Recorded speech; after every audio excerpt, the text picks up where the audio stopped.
Gather, children, sit for a spell. I'll tell you of black witches and where we dwell. Tituba, though great, not the first of our kind, with magical DNA, flip our heritage and rewind. Stolen our language and mystical beliefs, our evolution left from text so our children won't speak or seek. As the chiefs have their guns and wartime brute force, the priestess has her ancestors and spirits, of course, who direct and change history's course. We've toiled in the earth, black witches' blood spilled, shame eradicated, beat down. Hear our cries, feel our shrills. It is here where I invite you. It is here where I'll spend. Come in, children, come in.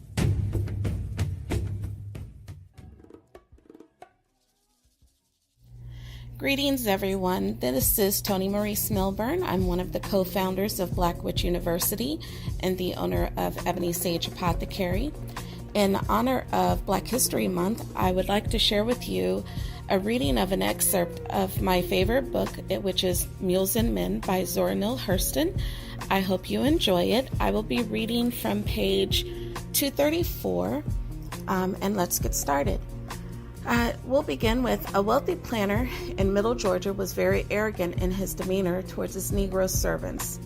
He boasted of being unreconstructed and that he didn't allow no niggers to sass him. A Negro family lived on his place and worked for him. The father, it seems, was the yard man, the mother the cook, the boys worked in the field, and a daughter worked in the house and waited on the table. There was a huge rib roast of beef one night for dinner. The white man spoke very sharply for some reason to the girl, and she sassed right back. He jumped to his feet and seized the half-eaten roast by the naked ribs and struck her with the vertebrae end. The blow landed squarely on her temple, and she dropped dead. The cook was attracted to the dining room door by the tumult. The white man assumed his seat and was replenishing his plate. He coolly told the mother of the dead girl to call Dave and you all take that sow up off the floor. Dave came and the parents bore away the body of their daughter, the mother weeping. Now Dave was known to dabble in hoodoo. The Negroes around both depended upon him and feared him. He came back to clear away the blood of the murdered girl. He came with a pail and scrub brush, but first he sopped his handkerchief in the blood and put it in his pocket. Then he washed up the floor.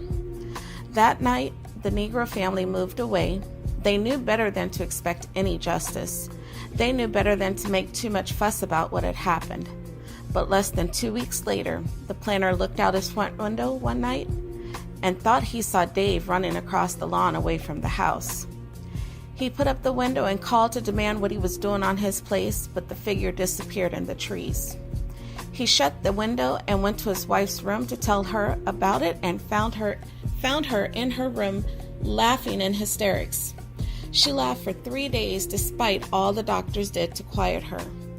On the 4th day, she became maniacal and attacked her husband. Shortly, it was realized that she was hopelessly insane and she had to be put in an institution. She made no attempt to hurt anyone except her husband. She was gentleness itself with her 2 children.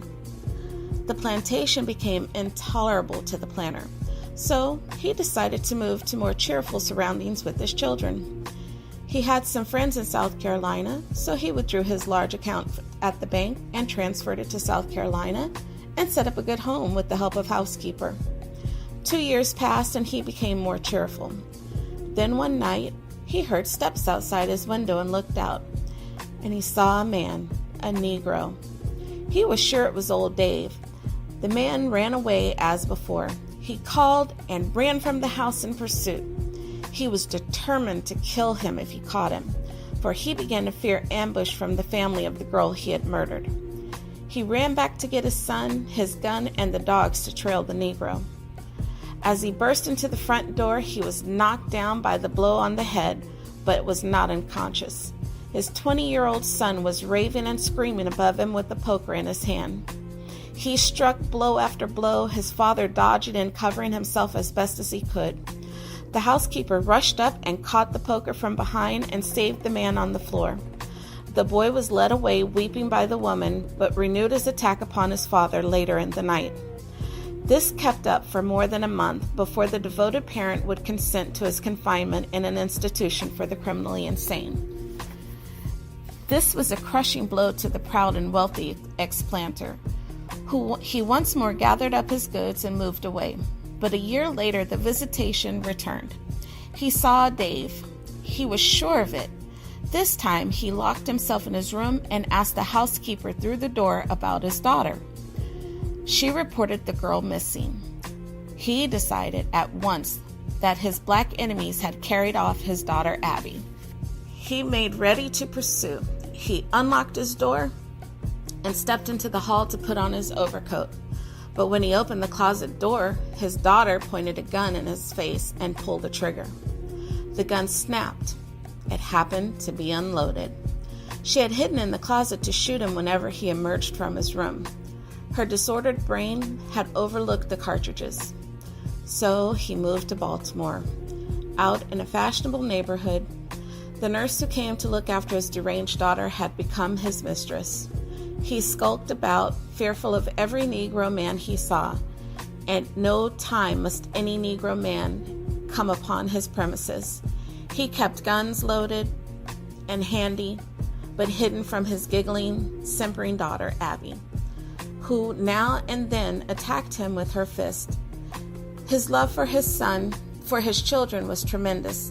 He even contrived to have his son released in his charge. But 2 weeks later, as he drove the family out, the young man sitting in the rear seat attacked him from behind and would have killed him but for the paramour and traffic officer. And that is the end of my tale. And so, that's a good idea of not messing around with anybody's family and damn sure not killing somebody's child and then acting like you didn't do a damn thing when they know the Hoodoo Man. I hope y'all enjoyed this. I'm sure we will have more readings later on throughout the month. I wish y'all all a blessed afternoon and evening.